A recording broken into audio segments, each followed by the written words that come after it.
More than 1,000 years ago, a local king and his kin lived at Lake Tissø. Join us on this journey back in time and visit his royal residence at the Lake of Tyr.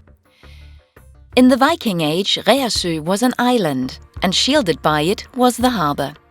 On the brink of Helleby Å was the trade and workshop area, and on the west brink of Tissø was the royal residence. The great merchant ships sailed the harbour. They carried goods from both England, Ireland, Germany, Russia and the Mediterranean countries. The many rich finds show us this. In the harbour, the goods were loaded onto smaller ships so they could sail up Helleby Å. The river was wider then and held more water, and the journey, the 7 kilometers from the coast of the Great Belt to the royal residence, would not have been long. The water in Tissø was also higher then.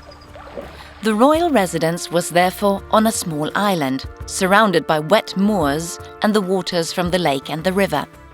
Strategically well placed, easy to defend and easy to reach over the water. On the banks of Helleby Å, you found the workshops and the merchants' square. It would be lively and noisy, with the smith and the bronze caster doing their jobs. The comb maker, the wood carver and the bead maker were eagerly producing their goods, and textiles, both for everyday garments and the woolen sails for the ships, changed hands here. In the workshops, magnificent weapons and jewellery were created for the king and his men, as well as knives, tools and fire steel for the common man. The travelling craftsmen and merchants lived here on the square at Tissø from time to time. They came when the king threw a feast or held a market. Whole families were staying in these pit houses. These small dugout cabins served both as workplace and home. The archaeological plan shows the buildings within the palisade, on the royal residence around 900. Let us try to recreate the square in all its glamour. First, the King's Hall itself. Almost 50 meters long, it is one of the largest known Viking halls in Denmark. In the western end, the king and his family lived, and in the eastern end, he held his feasts. The dwellings next to the hall were probably home to the hird, the king's guardsmen, or some of the people closest to the king. These 4 buildings can have been used as stables, storage or pantries. We will get back to the small fenced cult house. This was how the Viking world at Tissø looked over 1,000 years ago.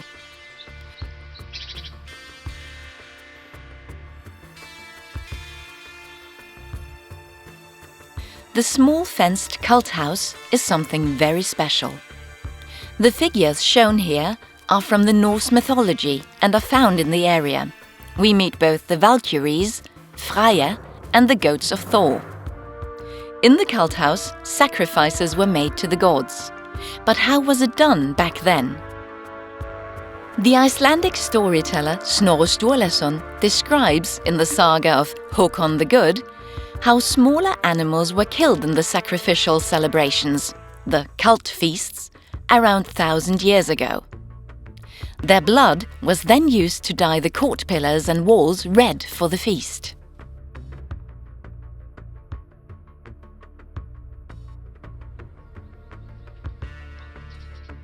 In the cult house, we meet 2 wooden gods.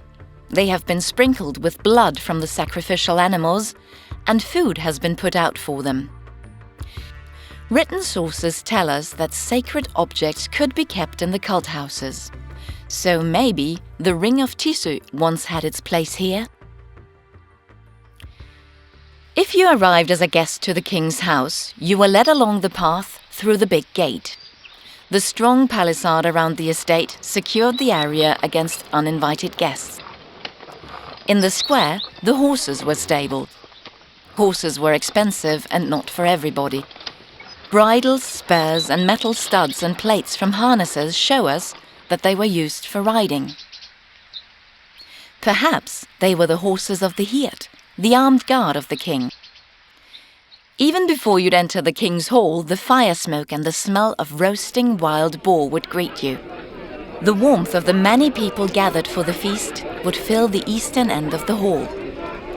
In here, there was chatter and mead, and an abundance of food was served at the long tables. The bards and storytellers, called skjell, entertained with music and stories. Here you see the lyre player with his string instrument. The tiny tuning screw is an actual find made near the hall, a beautiful memento of the music that sounded at the feasts.